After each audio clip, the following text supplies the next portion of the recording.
بێگومان لە دنیادا هیچ کەسێک ناتوانێت خوای گەورە ببینێت.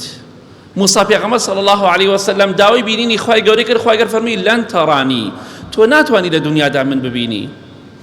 بەڵام ڕۆژی قیامەت بەپێی حەدیث پێغەمبەری خوا صلی الله علیه وسلم لە ڕۆژێکا پێڵێن ڕۆژی جومعە خوای گەورە خۆی پیشانی ئەهلی بەهەشتەدا. بۆیە پێغەمبەری خوا فەرمێت صلی الله علیه وسلم هیچ ناز و نیعمەتێک نییە لە بەهەشتا لەوە خۆشتر بێ لە بینینی خوای گەورە. ئەو خوای کە عیبادەتی بۆکەی دەیبینیت. لە حەدیثی صحیحی بخاری داهاتووە ئیمامی جەریری کوڕی عەبدوڵڵاه ڕەزای خوای لێ بێ دەفەرمێت دانیشتبووین لە خزمەتی پێغەمبەری خوادا صلی الله علیه وسلم. خۆشەویستی خوا صلی الله علیه وسلم ئاواز تەماشای مانگی کرد، مانگی چواردە. طبعا مانگی چواردە لە هەموو کاتێ پڕترە. خۆشەویستی خوا صلی الله علیه وسلم تەماشای مانگی کرد شەوی چواردە. فەرمووی ئینەکم ستەڕەون رەبەکم کەما تەڕەون هەذا القەمەر.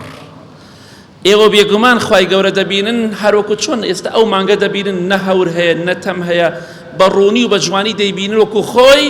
بێگومان ڕۆژێکیش دێ لە بەهەشتا خوای گەورە دەبینن. بۆیە بینینی خوای گەورە لە بەهەشتا گەورەترین ناز و نیعمەت. دەی بە هەوڵێک بدەین لەو کەسانە بین کە لە بەهەشتا خوای گەورە دەبینین. ئەزانی خوای گەورە چی هەڕەشەیە دەکات، دەفەرمێ کەلا ئینەهم عن ربهم یومئذ لەمەحجوبون.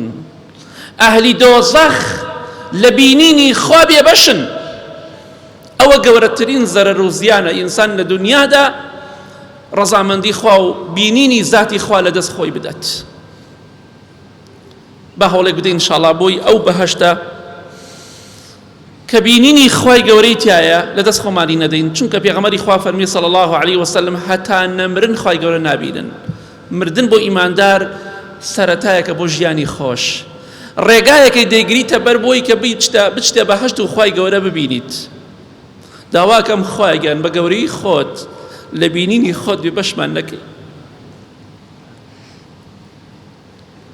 خوای گیان ئێمە تۆمان زۆر خۆشەوێ، تۆش ڕەحمان پێ بکە. لەو کەسانەمان بگێڕە بە چاوەکانمان بە بینینی تۆ شاد بین یا رب العالمین. خوای تۆ بە ڕەحمی ئێمەش گوناهبار و خراپەکار، تۆ بە ڕەحم و مەیهرەبانی ئێمەش شەرمەزار و ڕەشی لای تۆین. تۆ بە ڕەحمی خۆت ڕەحمان پێ بکە. بینینی خوا لە دنیادا نییە، لە بەهەشتا هەیە. بینینی هەموو پێغەمبەران و سەحابە و تابعین و پیاوچاکان سەلام و ڕەزا و ڕەحمەتی خوایان لێبێ لە بەهەشتا هەیە، لە دنیادا نییە. دەی هەوڵی بۆ بدە، ئەوش بە هەوڵدان دەبێ. بۆ نابێ بڵێ خوا غەفوور ڕەحیم و نوێژ ناکەم و تەواو، ئەبێ خۆت ماندووکەی. خوای گەورە خۆی پیشانی کەسێ دەدا شایستەی بێ